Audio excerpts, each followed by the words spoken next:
Hai semua, nama saya Cikgu Shirley. Dalam video ini, Cikgu akan membincangkan kertas peperiksaan percubaan SPM 2025 bagi kertas 2 Johor Bahru. Jadi mari kita lihat soalan 2 iaitu sintaksis. Jadi sintaksis ni tentang apa? Okay, sintaksis ni tentang ayat. Okay, jadi soalan yang mungkin keluar, contohnya ya, macam pola ayat, ataupun tukar ayat pasif kepada ayat aktif ataupun aktif kepada pasif ataupun tukar cakap ajuk kepada cakap pindah ataupun cakap pindah kepada cakap ajuk. Okey, yang ini dia suruh kamu gabungkan ayat-ayat tunggal, simple sentences ya, combine di bawah supaya menjadi 3 ayat majmuk saja. Jadi yang ni, okey, dia bagi macam satu perenggan, ada banyak ayat tunggal kan. Jadi kita gabungkan menjadi 3 ayat majmuk. 3 saja ya, 3 ya, tak boleh 4 atau 5 ya. Jadi bagaimana kita nak gabungkan?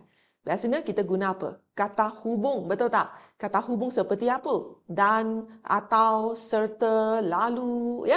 Okey, jadi kita baca dulu petikan diberikan. Okey? Jadi kita cuba fikirkan bagaimana nak gabungkan ayat-ayat menjadi 3 ayat. Jadi kita rancang dulu, kita plan dulu. Okey? Okey, jadi kita baca.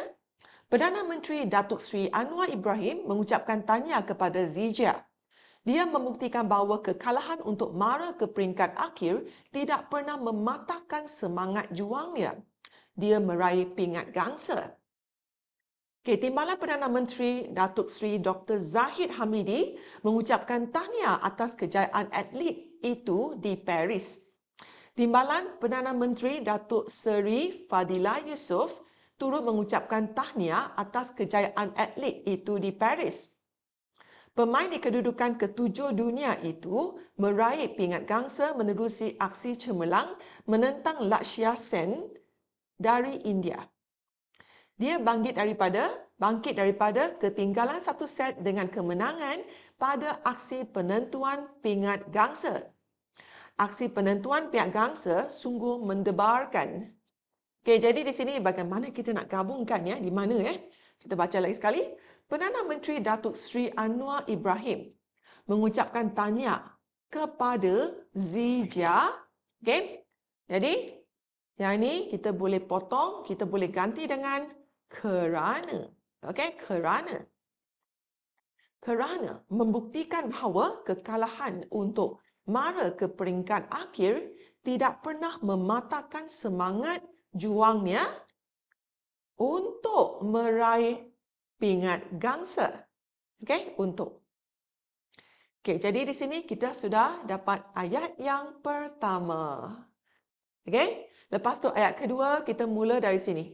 Okey, 2. Timbalan Perdana Menteri Datuk Seri Dr. Zahid Hamidi mengucapkan tahniah. Kemudian Timbalan Perdana Menteri juga turut mengucapkan tahniah. Okey, jadi di sini cikgu boleh potong sini. Datuk Seri Dr. Zahid Hamidi. Okey. Kemudian sambung dengan apa?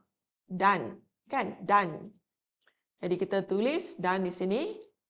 Dan Timbalan Perdana Menteri Datuk Seri Fadila Yusof turut mengucapkan tahniah atas kejayaan atlet itu di Paris.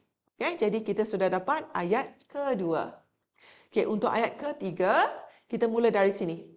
Pemain di kedudukan ke-7 dunia itu meraih pingat gangsa menerusi aksi cemerlang menentang Lakshya Sen dari India. Okay? Jadi, sini kita boleh tambah apabila. Okay? Apabila bangkit daripada ketinggalan satu set dengan kemenangan pada aksi penentuan pingat gangsa. Sini. Yang sungguh mendebarkan. Ini boleh potong. Okey? Jadi bila kita sudah plan, ya, lepas tu kita perlu tulis semula. Kita perlu gabungkan semua menjadi 3 ayat berasingan. Jadi kamu boleh tulis 1, 2 dan 3 lah, okey, dalam jawapan ruangan jawapan di bawah. Okey? Jadi mari kita lihat jawapan lengkap yang cikgu dah sediakan.